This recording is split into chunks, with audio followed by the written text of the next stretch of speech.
Hi Nutty for US எல்லாருக்கும் ஒரு பெரிய ஹாய். நான் தான் உங்கள் ரிவ்யூ ராஜா. எப்பயுமே நம்ம தமிழ் சினிமாவில் ஒரு சென்டிமெண்ட்லாம் இருக்குது. அம்மா பையனுக்கு சென்டிமெண்ட் இருக்கும், அப்புறம் லவ்வர்ஸ்க்கு சென்டிமெண்ட் இருக்கும், அப்புறம் பேய்க்கும் நம்ம சென்டிமெண்ட்லாம் இருக்கும். சென்டிமெண்ட்லாம் தாண்டி அப்பாவுக்கும் பையனுக்கு சென்டிமெண்ட்டு ரொம்ப நிறையா இருக்கும். ஆனால் அது வந்து வர படங்கள்லாம் சில படங்கள் தான் வரும். குறிப்பிட்டு சொல்லணும்னா வந்து எப்படி சொல்லலாம், அந்த கேடி பிளாக் லேட்டாங்க படத்தில் ஒரு பாட்டு, ஒரு தெய்வங்கள் எல்லாம் அந்த மாதிரி பாட்டு. அடுத்த சந்தோஷ் சுப்ரமணியம் படத்தில் அதெல்லாம் தாண்டி அதையும் தாண்டி ஒரு நல்ல ஒரு அப்பா ஒரு பையனுக்கு உண்டான பாண்டிங் அழகாக காமிச்சிருக்க ஒரு படம் தான் மீன் குழம்பும் மண்பானையும். அது என்ன பாண்டிங்னு சொல்கிற மீன் குழம்பும் மண்பானையும் டைட்டிலுக்கு அதுக்கு சம்மந்தமே இல்லைன்னா, நம்ம ஹீரோ இருக்கார் இல்லையா, ஹீரோவோட அப்பா தான் நம்ம பிரபு. அவரோட கடைக்கு பேர் தான் மீன் குழம்பும் மண்பானையும் மலேசியா வச்சுருக்காங்க. அவரோட பையன் நம்ம காளிதாஸ் அப்படின்னு தெரியும் நம்ம எல்லாத்துக்கும். அந்த அந்த டைரி மில்க் கேட்டில் அந்த சாக்லேட் ஆடுக்கெலாம் வருவார் அவர் தான். ஸோ அவர் ஒரு 19 வயசு பையனாக நடிச்சிருக்காரு. எப்படின்னா அப்பாவுக்கும் பையனுக்கும் உள்ள அழகான ரிலேஷன்ஷிப்பு. பையன் வந்து ஒரு யங்ஸ்டராக இருப்பார், ரொம்ப ஜாலியாக இருப்பார். அப்பா வந்து ரொம்ப பையன் மேலே பாசம் வச்சு ரொம்ப அன்பாக அஃபெக்ஷனாக இருப்பார். அதுவே ஒரு கட்டத்தில் என்ன ஆகுனா பையனுக்கு வந்து நடிக்கிற மாதிரி இருக்கும். என்னப்பா நடிக்கிறியா என்கிட்ட அப்படின்லாம் கேட்பார். இதை பார்த்து ரொம்ப மனசு உடைஞ்சு போயிடுவார் அப்பா. என்ன இந்த பையன் இப்படி கேட்டானே, நம்ம கூட டைம் பண்ணணும்னு சொல்லிட்டு கவலைப்படுவார். கவலைப்பட்டவன் என்ன பண்ணுவார்னா அவரோட ஃப்ரெண்ட் ஒரு ஐடியா சொல்லுவார். ஒன்று கவலைப்படாத, ஒரு சாமியார் சொல்கிறேன், அவரை போய் மீட் பண்ணி எல்லாம் சரியாருவாங்க. அதே மாதிரி ஒரு சாமியார் போய் மீட் பண்ணுவாங்க. மீட் பண்ணோடனே சாமியார் சொல்லுவார், சாமி நான்லாம் யார்கிட்டும் சாரெலாம் கேட்க மாட்டேன், நான் ரொம்ப ஸ்ட்ரீட் ஃபார்வர்டாக இருப்பேன். அப்போ தான் அந்த சாமி வந்து இவங்களை என்ன பண்ணுறாரு, என்னென்ன இப்போ அதான் என்னென்னலாம் வண்டி கொடுத்து கடைசியில் சாய் கேட்டாரா இல்லையா, இவங்க அப்பாவுக்கும் பையனுக்கும் அந்த அண்டர்ஸ்டாண்டிங்லாம் புரிஞ்சு கரெக்டாக இருந்தாங்களா, அப்போ பையனுக்கு ஒரு லவ்லாம் இருக்குது, அதெல்லாம் என்னாச்சுன்றதா சேர்ந்த ஒரு கதை தான் மீன் குழம்பும் மண்பானையும். படத்தோட டைரக்டர் அமுதேஸ்வர். இந்த கதை ஏன் நான் சுருக்கமாக சொல்லிட்டேன், இதோட என்ன நாட்டு ஒன்றுமே இல்லைன்னா அந்த நாட்டை இப்போ வேணால் நம்ம படத்தில் புதுசாக பார்க்கலாம். ஆனால் நான் கிட்டத்தட்ட ஒரு 4-5 வருஷத்துக்கு முன்னாடியே இந்த படத்தை பார்த்துட்டேன். படமாக பார்த்தியா? படமாக பார்க்கல, ஒரு ஷார்ட் ஃபிலிம் யூடியூப்பில் பார்த்தோன்னா செம்ம வைரலாக கிட்டத்தட்ட 5 கோடி மக்களுக்கு மேலே பார்த்து ஒரு படம்னா அந்த படம், அது ஷார்ட் ஃபிலிமு. அதில் இருக்க நாட் அப்படியே தூக்கி இந்த படத்தை இருக்காங்க. என்னென்னா அந்த படத்தில் வந்து ஒரு லவ்வர்ஸ்குள்ளே ஒரு விஷயம் வரும், அந்த நாட்டாக இருக்கும். பட் இது வந்து அப்பாவுக்கு பையனுக்குள்ள நாட். அந்த நாட் சொல்லிட்டேன்னா அது உங்களுக்கு சுவாரஸ்யம் போயிடும். அதுதான் சப்போஸ் நான் போய் சொன்னால் அதை போய் நீங்கள் பாருங்கள். என்ன படம்னா ஜில்லுன்னு ஒரு கலவரம்னு சொல்லிட்டு ஒரு ஷார்ட் ஃபிலிம். அந்த ஷார்ட் ஃபிலிம் பார்த்துருங்க. பார்த்ததுக்கப்புறம் இந்த படத்தை போய் தியேட்டரில் பாருங்கள். சிங்க் கண்டிப்பாக ஆகும். ஏன்னா நான் பார்க்கும்போது எனக்கு ஆச்சு, அதனால தான் நான் சொல்கிறேன். அதனால் ஸ்கிரிப்ட் வைஸில் அவ்வளோவா வந்து இவர் ஒர்க் பண்ணல தான் சொல்லணும். ஏன்னா அது வந்து ஒருத்தரோட கதையை நம்ம எடுக்கிறதுனா அவரோட நான் ரிவ்யூஸ் போடலாம், எதுவுமே போடாமல். ஆனால் அவரோட கதைன்ற காசு அப்படியே க்ரீன் கலரில் எனக்கு தெரியுது, அதையும் அவர் எடுத்து போட்டிருக்காரு. நான் பார்த்துட்டேன், தோணுச்சு, சொல்லிட்டேன். இந்த படத்தோட பெரிய பலம்னா அவர் ஆள் பார்க்கவே பலமாக தான் இருப்பார். அவர் தான் நம்ம பிரபு சார். அவரோட 200வது படம், ஃபஸ்ட்டு படத்தில் எப்படி நடித்தாரோ அதே மாதிரி தான் இப்பயும் இருக்கார். 200வது படம்னோடனே எக்ஸ்ட்ரா பூஸ்டப்பாக பண்ணி செம்ம கியூட்டாக நடிச்சிருக்காரு. அது 2 கேரி கன்வே ஆவார். பையன் மாதிரிலாம் அந்த காஸ்டியூம்லாம் போட்டு நாங்கள் போஸ்டரில் பார்த்து வயசுக்குலாம் வச்சுருப்பார். செம்ம ஸ்டைலாக இருப்பார்.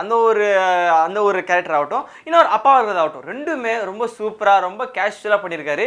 அடுத்ததான் அந்த படத்தோட ஹீரோ காளிதாஸ். அவர் தான் அந்த டைரி மில்க் சொல்லியிருந்தேன் இல்லையா, அவர் எப்படி சொல்கிறது, ஜெயராம் சாரோட பையன்றதை சூப்பராக காமிச்சிருக்காரு. அது 19 வயசு பையன்றது அவர் கரெக்டான ஒரு ஃப்ளேமில் காமிச்சிருந்துருக்காங்க.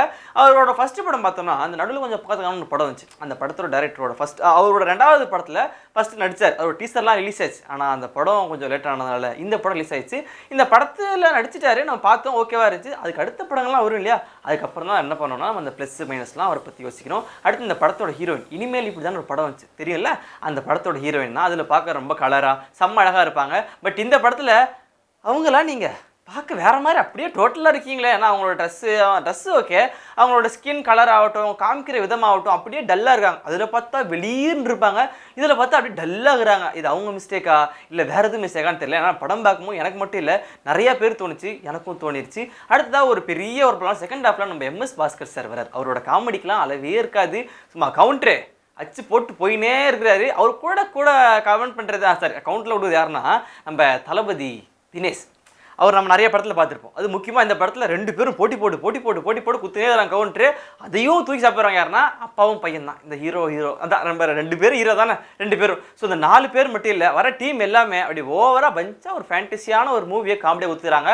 அதுக்கப்புறம் போஸ்டரில் கமல் சார்லாம் நாங்கள் பார்த்துமே, அதெல்லாம் எப்போ வருவார்னா நான் ஏன் சொல்லணும், அதெல்லாம் நீங்கள் படம் பாருங்கள். அவர் என்ன கேரக்டரு, எப்போ வருவார், எத்தனை சீனில் வருவார்ன்றதான் நான் பார்த்துட்டேன். பட் நீங்கள் பார்க்கணுன்னா நான் ரிவீல் பண்ண முடியாது. நீங்கள் தியேட்டரில் போய் பார்த்தீங்கன்னா செம்மையாக இருப்பார் பார்க்குறதுக்கு. அதுதான் நம்ம பூஜா, அவங்களும் அவங்களோட கேரக்டரை ரொம்ப சூப்பராக ரொம்ப க்யூட்டாக குத்துக்கிறாங்க. ஸோ வந்த எல்லா ஆர்டிஸ்ட்டுமே கொடுத்தப்பட்ட கேரக்டரை ரொம்ப கரெக்டாக அழகாக குத்துக்கிறாங்க. அடுத்து பார்த்தோன்னா நம்ம இமான் மியூசிக்கை பற்றி நம்ம எப்படி சொல்கிறது, ஒரு சில படங்கள்லாம் பார்த்தா சார் எப்படி சார் மியூசிக் பண்ணிங்க நம்ம கேட்க தோணும். ஒரு சில படம் பார்க்கும்போது எப்படி சார் மியூசிக் பண்ணிங்க அந்த மாதிரி கேட்க தோணும். அந்த வகையில் இந்த படமாக இருந்துச்சு. செகண்ட் வகையில் ஒரே ஒரு பாட்டு நல்லா இருந்துச்சு, மீன் குழம்பையும் மண்பானையும் பக்கு பக்கு பக்குன்னு தான் இருந்துச்சு. அது ஓகே. அடுத்ததாக பார்த்தோன்னா சொல்லிக்கிற மாதிரி ஒரு சில பாட்டுலாம் இருந்துச்சு. ஓகே ஓகே அவ்வளோதான்.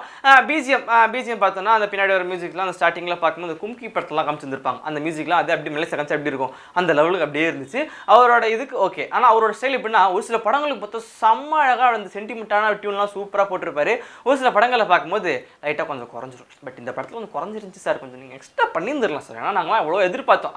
அடுத்ததாக வந்து சினிமோட்டோகிராஃபி சில பல இடத்துல எப்படி இருந்துச்சுன்னா எப்படி சொல்லுவேன், நான் என்னோட ஸ்டூடியோவில் வச்சுக்குவோம் எக்ஸாம்பிளுக்கு. சில டைம் நாங்களாம் பேசியிருப்போம் சைடில் பச்சையாக அடிக்கும், ஏன்னா நாங்கள் க்ரீன் மெட்டல் எடுப்போம், அந்த மாதிரிலாம் இருக்கும்.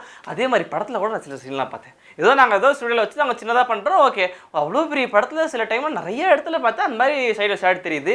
ஸோ அப்போவே தெரிஞ்சிருந்துக்கலாம் சினிமாட்டோகிராஃபி எப்படி இருந்துச்சுன்னு. ஒரு சில டைமில் ஓகேவா இருந்துச்சு, ஒரு சில டைமில் கொஞ்சம் யோசிக்க வேண்டிய ஒரு விஷயமாக தான் இருந்துச்சு. இதெல்லாம் தாண்டி முக்கியமான ஒரு பலம் யார் கையில் இருக்குன்னா கதை கையில் தான் இருக்குது. பட் இந்த கதையை நான் 5 வருஷத்துக்கு முன்னாடி யூடியூப்பில் பார்த்துட்டேன். அதனால் என்னால் எப்படி சொல்கிறதுனே தெரில. ஸோ நீங்கள் ஃபீல் பண்ணிங்கன்னா சப்போஸ் அந்த யூடியூப் பார்க்காதவங்களுக்கு, அந்த கதை பார்க்காதவங்களுக்கு ஒரு ஃப்ரெஷ்ஷான ஒரு கதை, தரமான ஒரு படமாக இருக்கும், அழகாக இருக்கும். பாராடி செம்மல ஒரு புது விஷயம்லாம் நான் தோணும். பட் ஷார்ட் ஃபிலிம் பார்த்தவங்களுக்கு என்னடா அந்த மனுஷன் அப்படியே கப்பிச்சிரு அந்த மாதிரிலாம் தோணும். ஸோ எனக்கு தோணுச்சு.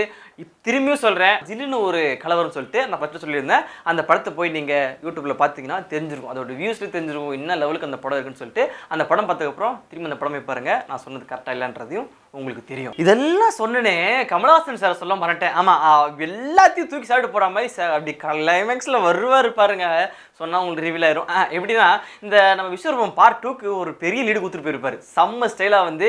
அதை நான் சொல்லிடுவேன், சொன்னதுக்கப்புறம் என்ன அப்புறம் படம் பார்க்க இன்ட்ரெஸ்ட் போயிடாது.